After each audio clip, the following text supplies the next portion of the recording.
মমতা বন্দ্যোপাধ্যায় কাদেরকে সাইডলাইন করে রেখেছিলেন যোগ্য অফিসারদেরকে, সেই তাদের কাজে লাগানোর দায়িত্ব ইলেকশন কমিশন।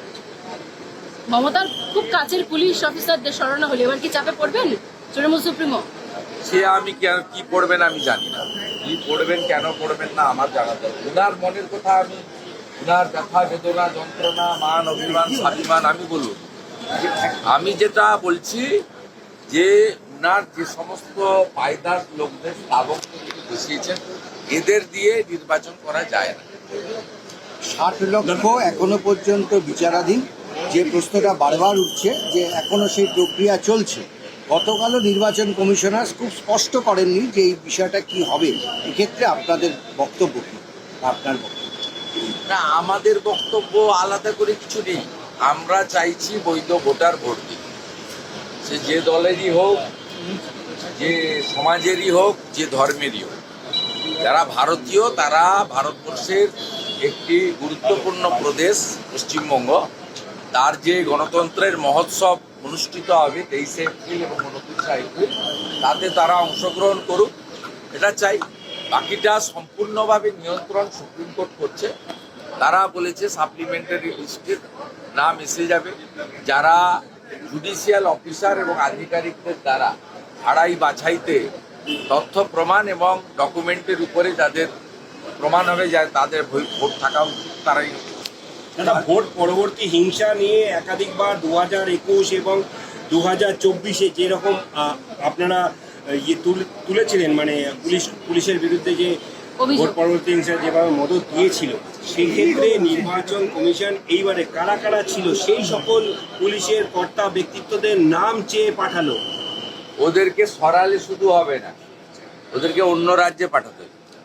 আর সবচেয়ে আগে যেটা করা দরকার, পুলিশ ওয়েলফেয়ার বোর্ডকে ডিফাঙ্ক করা দরকার। হোম ডিপার্টমেন্টের যে অর্ডার আছে সেই অর্ডারটাকে উইথড্র করে পুলিশ ওয়েলফেয়ার বোর্ডকে কমপ্লিটলি ক্লোজ করে দেওয়া দরকার। আমি খুব খুশি ইলেকশন কমিশন এক্সটেনশন পাওয়া অফিসারদের নামের তালিকা চেয়েছে, যাদেরকে অবৈধভাবে এক্সটেনশন দেওয়া হয়েছে। এর মধ্যে পুলিশ অফিসার অ্যাসোসিয়েশনের সভাপতি সম্পাদক কর্তা ব্যক্তিরা রয়েছে, যারা পোস্টাল ব্যালট জালিয়াতির কাজটা বিশেষভাবে করেন। এইটা আমরা দাবি করছি, নিশ্চিতভাবে ইলেকশন কমিশন এটাও দেখবে। ভোট ঘোষণার আগে পুরোহিত মুয়াজ্জিনদের ভাতা বৃদ্ধি করা হলো, তার সঙ্গে সরকারি কর্মচারীদের ডিএ। টাকা তো পাবেন না। নিয়ম পরিষ্কার হচ্ছে, amount of benefit, number of beneficiaries গতকাল বিকেল 4টের পরে বাড়ে না। অতএব এটা ডেলিভারি হবে না, এটা কেবলমাত্র মমতা ব্যানার্জির টুইট হয়ে রয়ে যাবে এবং তিনি একটা প্রতারণা করেছেন সকলের। মানে ডিএটাও পাবেন না? যে না, পাওয়ার কোনো প্রশ্নই, পাওয়ার কোনো প্রশ্নই নেই যদি না সুপ্রিম কোর্ট ইলেকশন কমিশনকে বলে। যেহেতু সুপ্রিম কোর্টের অর্ডার আছে, সুপ্রিম কোর্ট যদি বলে সেটা এক্সেপশন হতে পারে।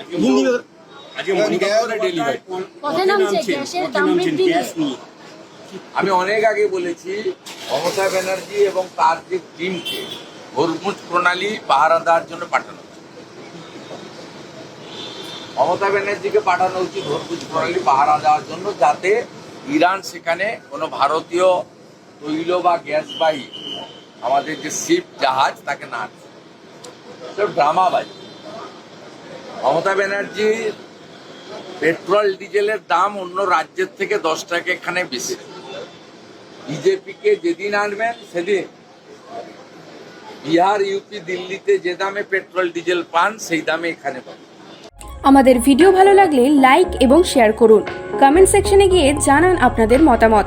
আরও ভিডিও পেতে আমাদের চ্যানেল সাবস্ক্রাইব করুন এবং প্রতি মুহূর্তে খবরের আপডেট পেতে প্রেস করুন বেল আইকন।